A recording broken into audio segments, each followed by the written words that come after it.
It's the extremes that are happening. The climate change includes the record, both the hots and the extremes. It's the extreme end of the spectrum. Well, hold on a second. Now the Great Lakes are having record temperateness?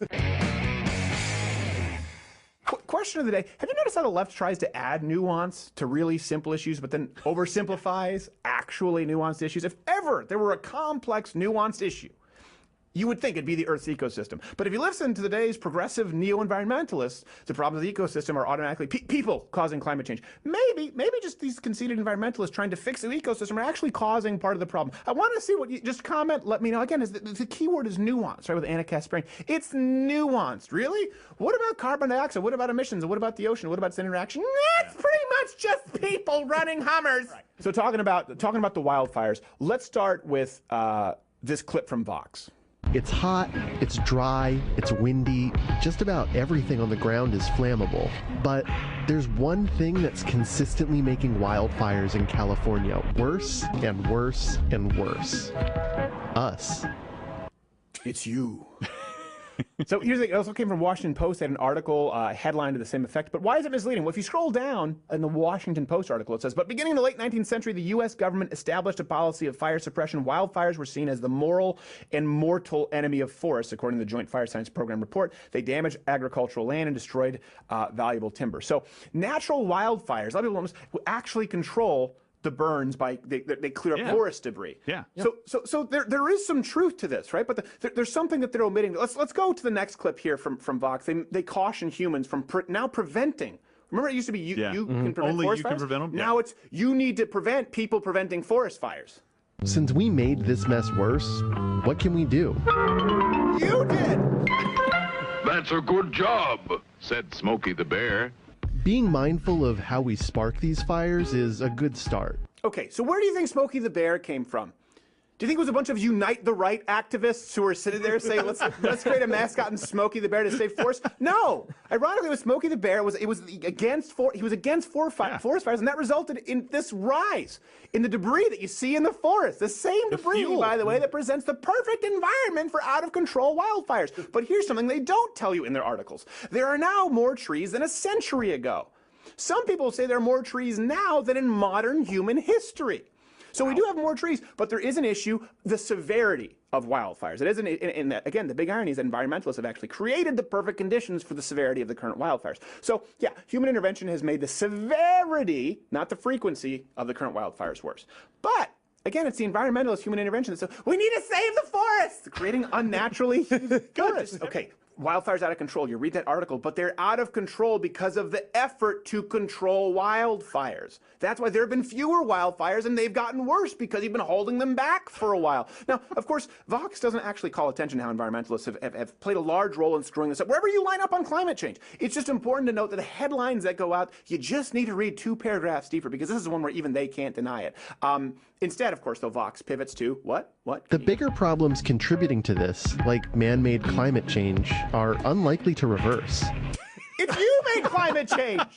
It's not just any man, by the way. It's specifically you.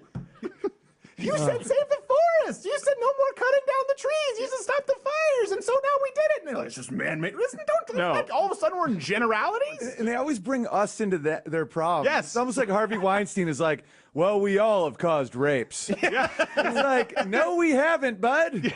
They're damn good at it, too. How did they get so good at pivoting to us and being like, nope, it's their fault? Exactly. Every time. It's like Kevin Spacey. Well, who amongst us hasn't invaded a Sweet 16 area? None of us. Oh, stop it. Stop it. You get off your high horse. You get off your high horse. You stop it.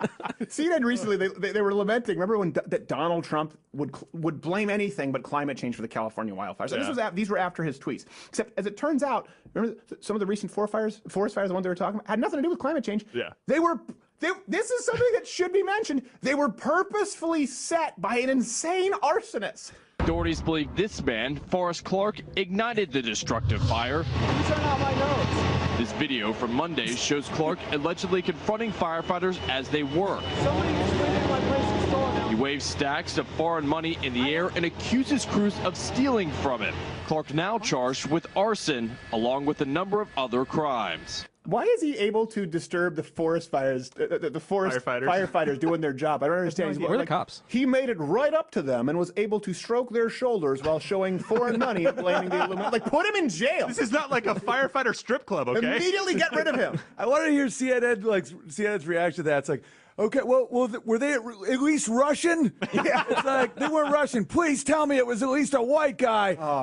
No, you're not going to like this at all. Bury this one. Get ready. Story. Hold your nose, because here comes the cold water, Dad Johnny Mathis / Don Lemon. And here's what's funny. It's this kind of fear-mongering. Again, wherever you line up, but you do have to acknowledge there's fear-mongering and there's misinformation abound as it relates to climate change. Here's in 2013 a good example. Dick Durbin claiming, this is in 2013, we do this a lot. We've had Patrick Moore on, we've had Ann McElhaney, Phil McAleer. We've gone through the top predictions, concrete predictions. It doesn't matter where you line up, but there are concrete predictions that are false. 2013, Dick Durbin claimed the Great Lakes were drying up. Let's watch. Lake Michigan, when measured just a few weeks ago, was at its lowest depth in any measured time in recent history. What we're seeing in global warming is the evaporation of our Great Lakes. It's a scary thing. It would be scary if it wouldn't fast forward a few years and they're actually nearing their record highs. Highest levels arguably in history. Some of them are actually, I think, all-time highs. And I know Lake Michigan and a couple others are just nearing their record highs, but certainly not gone. Right. Well, he got away with the lie because legally he said measured, which doesn't mean measured. We had Patrick Moore on the show, and he said, well, think about it. Actually, if you warm the atmosphere by the degrees, by the degree that they're talking about, I'm not saying the actual 1.6 degrees Fahrenheit, 1.6 degrees, said by the degree to which, I'm using the relative term, to which they're attributing this, you'd actually see more precipitation. Yeah. Which is kind of what we're seeing in the Great Lakes. And in contrast, by the way, to what climate change alarmists have claimed, the region has experienced moderate, temperate, slow thawing winters and some of the best crop yields in decades. So I want to make this clear. Like you were saying, remember it was global warming for a while. Until there were some record colds. And we did experience, they were going, well, it's the extremes. It's the extremes that are happening. The climate change includes the record, both the hots and the extremes. It's the extreme end of the spectrum. Well, hold on a second. Now the Great Lakes are having record temperateness? Because in Michigan, where I'm from, the cherry is a very, very finicky crop. And you need long, slow thawing winters. Very moderate, consistently moderate temperatures. And so what do? They dump the cherries because there are too many now to price fix them. Thanks, socialism. Why don't you send them down to Venezuela in a fruit basket, you son of a bitch? You selfish bastard. I mean, that really was the cherry on top of their lives. Yeah. There's the pun joke for the day. It was a constantly moving target. Well, hold on, it's really cool. It's record hots and it's record colds. Okay, now it's just like record moderate. It's never been this moderate. Never. Stop catcalling, Mr. Shapiro. The more humans try to fix ecosystems, the more we end up breaking it. So a good example, actually, Courtney brought this up, was the Yellowstone wolves. So you may or may not have heard about the wolves in Yellowstone National Park. Here's a brief history lesson. The National Park Service managers actually started killing the wolves in Yellowstone 1800s, early 1900s, because the wolves, they were killing people's livestock, right? This is back then. They're going, okay, they're killing people's livestock. This is a serious problem. So actually, the National Park Service killed some of these wolves. Now, with an apex predator removed, the ecosystem was, of course, it was thrown out of balance. An overabundance of elk. Many of them were unhealthy, but they were also devouring the landscape. Right. That being said, I kind of would take the elk. By the way, to follow up on the wolves issue, so in 1971, the process of reintroducing the wolves, that's where they began that process, by the way, and it wasn't completed until 1995. And now the elk are better off. Right? All is well that ends well, unless you're a sick elk. That's the problem. They're gone. They've been completely eliminated from the species. So my point there is, I'm bringing this human intervention. Anytime you try to get involved with something like this, when you try to actually manipulate the ecosystem, it doesn't, sometimes it works, but often it doesn't. So let's take the complexities of these issues, right? Wildfire management, topsoil, replanting trees, precipitation levels leading to the rise of the Great Lakes, the wolves in Yellowstone, how to balance the ecosystem. Let's take the complexities of the issues that we've addressed. Now magnify it times a million, and you have the totality of the Earth's atmosphere and its relationship with its temperature, and of course that of the sun. And the left's telling us that they've figured this out now, so long as we sign the Paris Climate Accord. What the hell happened to nuance? It's a nuanced issue. You couldn't get the wolves right. I think my only point here is that humans have been trying to intervene by playing God for centuries. And even though they always promise a solution, half of the time they get it completely wrong. Now, that being said, even though they get it wrong, you look at the wolves, you look at the Great Lakes drying up, they do get it. You look at the wildfires, that was kind of a screw up. Okay, that's on us. Now we're going to, there's probably going to be some kind of a business that's going to clean up the debris. It's going to be self-correcting. We're not exactly up against a mushroom cloud from Skynet falling yet. So Yeah, we've screwed up. You can't manipulate the environment. You can't manipulate the ecosystem. It's not whether you believe in climate change or not. You can believe in climate change and still not believe in the bullshit coming from the left. You can still believe you believe it's humans and it's catastrophic and still not believe that Bernie Sanders, with an opinion, is going to fix the wolf population or is going to fix the wildfires. My real problem with it is you take the wildfires because people are losing their homes. It's an emotional issue, and you use that to try and feather in some science with misleading headlines, and it's just not true. Be honest about it. That being said, for all of the screw-ups, things find their balance. I guess what I'm saying here is life finds a way. Hey there, YouTube viewer. If you like this video, click one of these other videos. Or I would usually say subscribe or hit the notification bell, but YouTube doesn't even notify you anymore. So your only option now is to sign up for the Daily Show, the full-hour Daily Show at louderwithcrowder.com/Mug Club. Join Mug Club and help us continue the content. We're able to do it. We're able to do it relatively inexpensively with the help of Bangladeshi children. The problem we have with it, they're good at web development, but not so much with writing the jokes. Not an intelligence factor, but it's too much inside baseball. Cultural differences. So we can up the game if you join.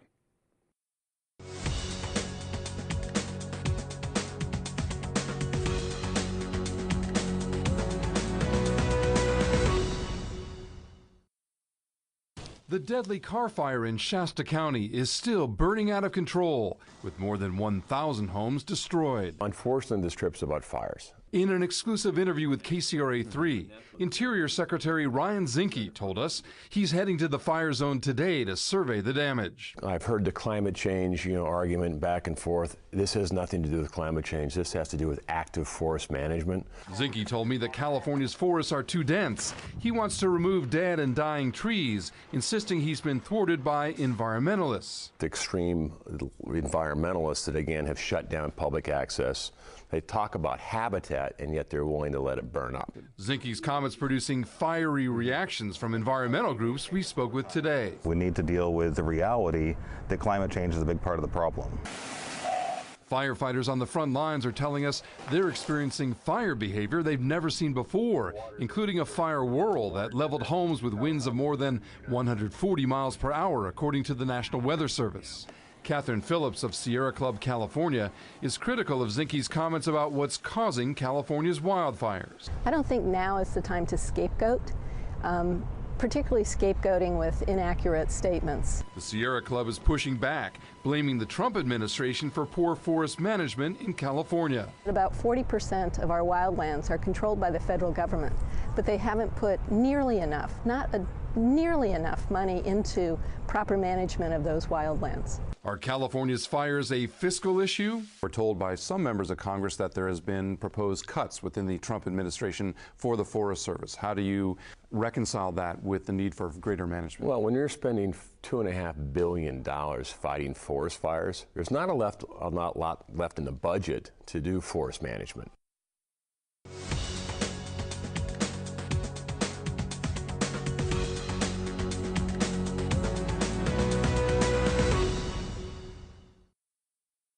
We keep reading about hotel chains, about banks and the like that simply are shutting people out without any explanation, without any recourse, and we worry about our ability to do business.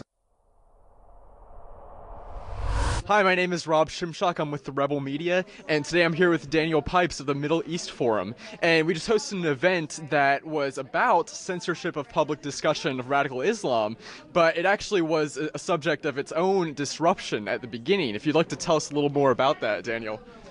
Well, the topic was deplatforming, a new problem. Deplatforming is preventing people from doing business, primarily by what should be neutral institutions, like a credit card company or a cruise company. But the whole idea is that if you have the wrong views, if you're conservative, if you're concerned about Islamism, then you can't do business. And in the middle of our event, 3 people disrupted and tried to deplatform us. Why we're talking about deplatforming?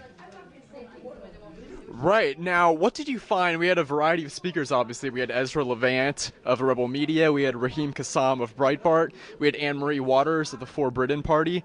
And we had Tommy Robinson. So who did you find was the most compelling speaker, or what tidbits did you find were the most impactful and relevant to our conversation today? As the host, I don't think it's my place to decide who is the best speaker. I thought it was a good program, and they all spoke both in general about this problem and specifically about their own travails. In the case of Tommy Robinson, it's PayPal that just pushed him off, cutting off his funding. In the case of Ezra, he spoke about the cruise companies who stopped the cruises after they'd been announced. In the case of Anne-Marie Waters, it was the difficulties in starting a new political party in the UK. In the case of Raheem Kassam, it was YouTube. Had there been an opportunity, I'd have told about my own problems, but it seemed like there were plenty of other problems, so I didn't mention mine. The one I was going to talk about is that a British internet service provider required its patrons to give their credit card, proving they're over 18 years old, if they wanted to access my personal website, which meant, in effect, no one would go there. Who's going to pull out a credit card and enter the number in order to go to a website? Fortunately, after I protested, O2, the name of the company, stopped doing that.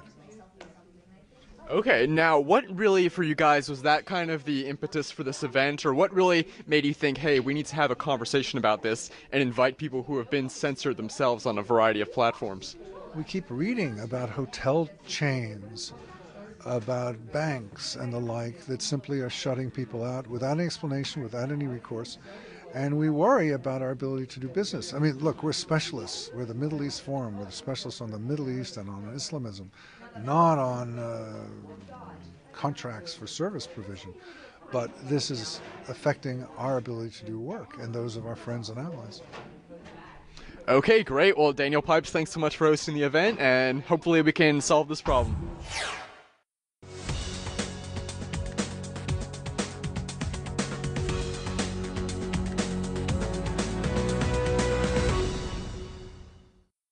You're in a documentary that I found last week, and I really was fascinated by what you brought to the documentary. The documentary is called The Creepy Line. It's not out yet, but it's coming out soon, thecreepyline.com.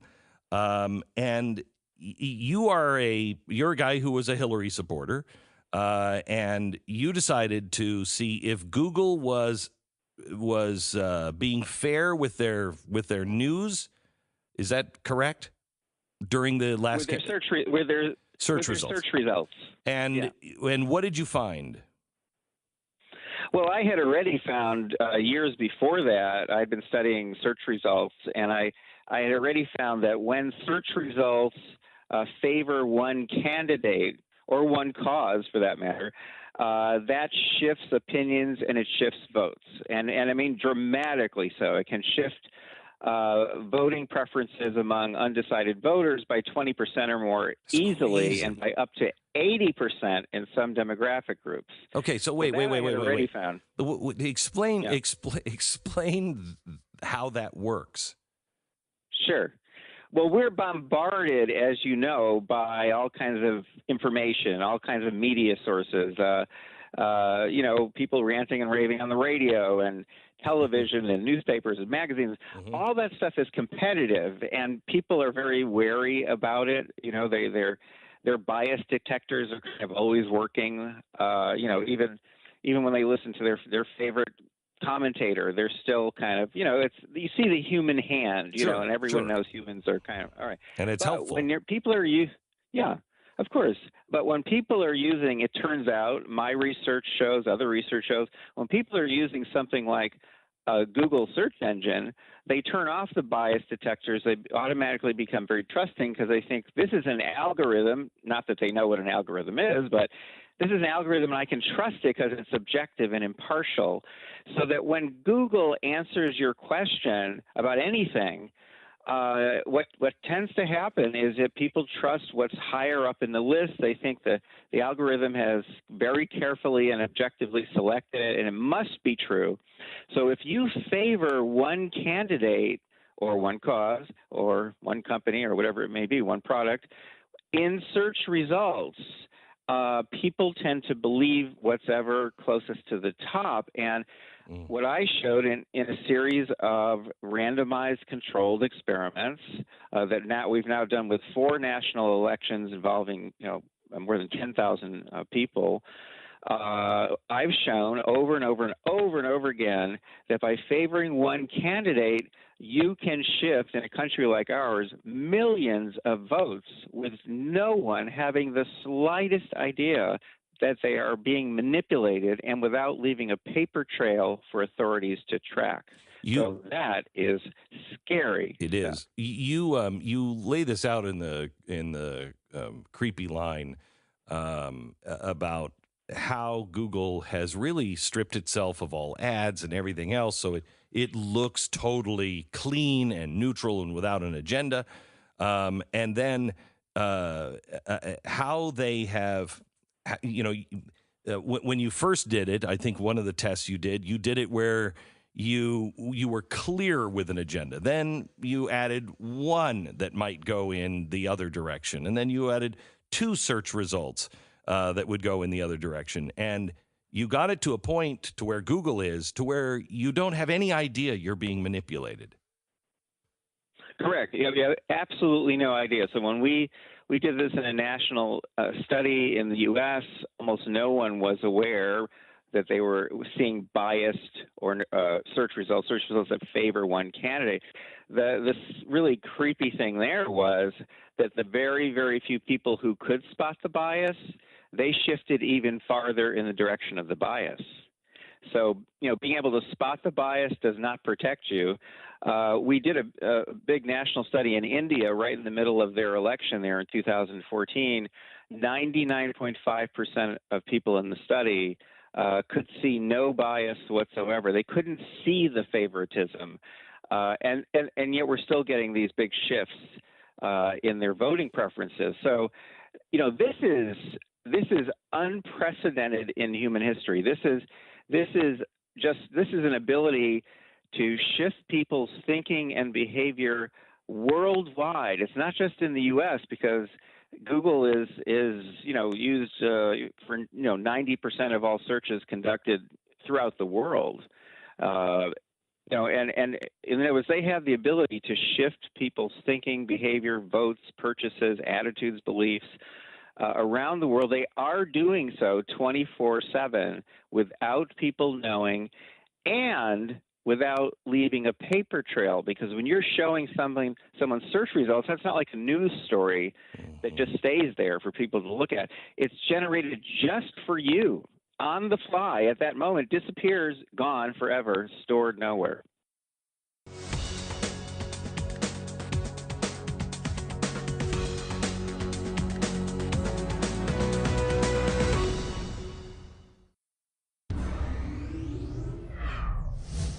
Well, call it the curse of the rebels. So many of our alumni have been banned from things, even jailed. Lauren Southern banned from the United Kingdom. Faith Goldie attacked from Antifa, kicked off of PayPal.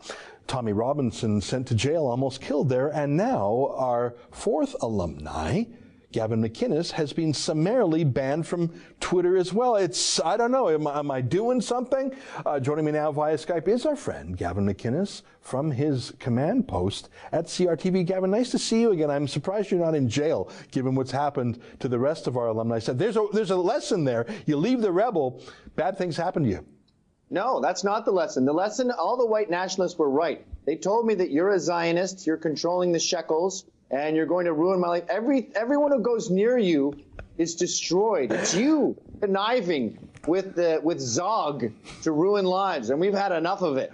We're joking around, a little bit of fun banter, but actually, I'm in good spirits because it's always great to see you, and you're one of my favorite people. But actually, I'm not in a happy mood at all, because you. I mean, in the same week they banned Alex Jones of InfoWars, and they're banning and banning and banning. they just deleted. How many followers did you have on Twitter? Hundreds of thousands, and they just deleted you. 261,000. How much? 261,000. 261,000. And what was the reason they gave? They weren't. They were totally ambiguous. In fact, the form they gave me, the email they gave me had no warnings, and it just said, you have been permanently suspended for, and then there's just a blank area. And then below that it says, if you try to start a new account, it'll be banned. But CRTV's lawyers, I think, spoke to Twitter's, and they said it's for condoning violence. And condoning violence to them is to be happy about defending yourself. It goes back to Rufio Panman, that's what we call him, in Portland. After being attacked by a mob and whipped with a baton, he knocked the guy out and knocked a few other people out who were armed and attacking him and trying to kill him, and he was totally unarmed. So he said, wow, what a great punch. The punch heard around the world. Alex Jones had him on. Alex Jones was banned. I had him on. I was banned. Rufio's banned. Every single Proud Boys account is banned. And it's because the only thing worse than fighting back against the alt-left is being happy that you won. You have to bend over and take it or else. So what you're saying is because you said you were pleased with someone who was attacked by the alt-left fighting back, you didn't punch anybody, you didn't call for any violence. The fact that someone defended themselves and won, that was enough for a mass blackout on your part. By the way, I know that Hamas has a Twitter, and the Muslim Brotherhood, the Ikhwan, they have Twitter feeds they have for years. Antifa has Twitter, and their business is violence. I guess you're worse than Hamas or Antifa, Gavin. Well, punch a Nazi doesn't mean punch a white nationalist who's working hard to create genocide in 2018. Punch a Nazi means beat up a Trump supporter, punch someone in a MAGA hat, which they do on a regular basis. We also have BLM talking about killing cops and cops dying. That's the other thing, too. There's no evidence that us defending ourselves has ever hurt anyone who didn't deserve it, who wasn't already attacking us. But all these other groups do have body counts. Mm-hmm. You know, the cops are getting killed. Islamicists did murder people all over Canada and America on a regular basis very recently. Yeah. We just had Danforth, 2 weeks ago? Yeah. But that's different because that is right wing. Now, you mentioned CRTV's lawyers. CRTV is the company you work for now, and it's owned by a wealthy man who can afford things, including fighting. What about the prospects of you guys making a stand, even if it were doomed in the end, to fight back like, say, James Damore, that Google engineer who was sacked because he wrote a memo in good faith about gender diversity, was fired. He's suing Google. And even if he doesn't win at the end, he's smoking out so many amazing internal documents. My thinking is, even if the Twitter terms of service, that's the contract with users like you and me, even if at the end of the day, Twitter wins and a court says, well, they weren't very nice about it, but they have the right to block anyone from their company, the process of smoking out their internal decisions and seeing who put them up to it. Let me throw you one more anecdote before you answer. There's a Muslim liberal from London named Majid Nawaz, a progressive Muslim, who the SPLC, the Southern Poverty Law Center, accused him of terrible things. He sued them. They settled for $3 million without even a trial, in my view, because they were terrified of all their internal processes coming to light. So would you consider suing Twitter even just for the documentary disclosure aspect? Absolutely. And one thing about that Muslim case, he was in Britain, and they have much better laws there when it comes to defamation. But here in America, suing Twitter is a massive thing, and I'm definitely looking into it. We started talking to lawyers already, getting involved with that. That's like moving Mount St. Helen. But I'm going against all my Canadian instincts here because we're not a litigious people as Canucks. And I don't like the idea of, getting involved in preventing businesses from doing something. But things have changed, and I am embracing lawfare. We are on a very small local scale. We started suing places that kick us out for being Proud Boys, for wearing MAGA hats. In California, they have very strict laws about political bias and the service industry and refusing people service based on their politics. So we're suing that Griffin Bar that kicked out the Proud Boys. We're suing a company who fired a guy who was there that night. I am now embracing lawfare, and that it doesn't just involve Google and Twitter and big things that take 10 years and hundreds of thousands of dollars. We're also doing it on a local level because people have to understand we're done with being victims. We're, as Tommy Robinson says, we're targets, not victims, and it's time to fight back. Did you know at the Griffin, that bar, they had a fundraiser the next day for the SPLC. The SPLC on their own site candidly admits they have $430 million in the bank. And this little bar in Atwater Village in LA is trying to raise another $300 to put on Scrooge McDuck's pile. Things have gotten out of hand, and you know, you talked about all those people at the beginning of your show. The thing they have in common is not the Zionists. That's obviously a joke, but it is rebels. You know, just like the Tommy being the lion. We are the only ones who seem ready to fight, and it's sad that there isn't more of us. Yeah, I mean, some of our alumni left in happier circumstances than others, but all of them have that rebel streak. They're challenging the establishment. I remember once upon a time that individual people, eccentric people, dissidents were sort of looked upon with some admiration. They were individuals. They had the courage of their convictions, especially in the UK, where the quirky eccentric was a staple of British life. And he was sort of celebrated for the fact that the society permits that. I don't think society permits quirky dissidents, even if they're occasionally wrong. I think we smash down any nail that's sticking up too high with a hammer. Last word to you, Gavin. Look at Guy Fawkes in Britain. Guy Fawkes was a guy who tried to blow up the Parliament buildings, the Parliament, with big powder kegs.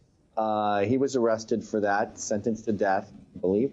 And the anarchists now, I don't even think they know this, but they wear the mask that is Guy Fawkes' face. They got it from the movie, but the movie got it from the actual guy, Guy Fawkes. Now, Tommy Robinson is an enemy of the state. He's Guy Fawkes. And they are sitting there with their Guy Fawkes masks saying, screw Tommy Robinson. So we've lost, in a sense, we've lost a lot of the propaganda war where the state has managed to brainwash your average rebellious teen into thinking it's rebellious to support more regulation and bigger government. But they're wrong. Rebels want less government. Rebels want more freedom. And I think young millennials, and especially black Americans, are slowly figuring that out. Well, it's very interesting. It's nice to see you again, my friend, and I hope you fight back against Twitter. Even if you eventually lose the lawsuit, the public good that will come from airing this issue, especially the high-handed way in which they made the decision, to find out who is feeding them gossip and rumor and slander behind the scenes would expose so many other censorships. And by the way, they've gone after all our alumni that I've listed. I think it's only a matter of time before they come to us, the mothership, too. It wouldn't surprise me one bit. Without a doubt. Yeah. And then liberals are next. They have to understand here that the way that fascism works is it starts first like they came from Milo and I didn't speak up, and it keeps going and going until they are on the chopping block. The irony of all this is we're trying to create a world where they are safer. Yeah. All right, there you have it. Gavin McInnes, now the host of Get Off My Lawn at CRTV.com. Nice to see you again. Thanks for joining your old buddies here at The Rebel. Cheers, Ezra. That's an excerpt from my daily TV show, The Ezra Levant Show. Normally it's behind a paywall, but I thought you'd like this video, so we put it on YouTube. If you want to subscribe to watch the daily show every day, including always 2 interviews a day, and I read my hate mail, just click on this screen and become a premium member.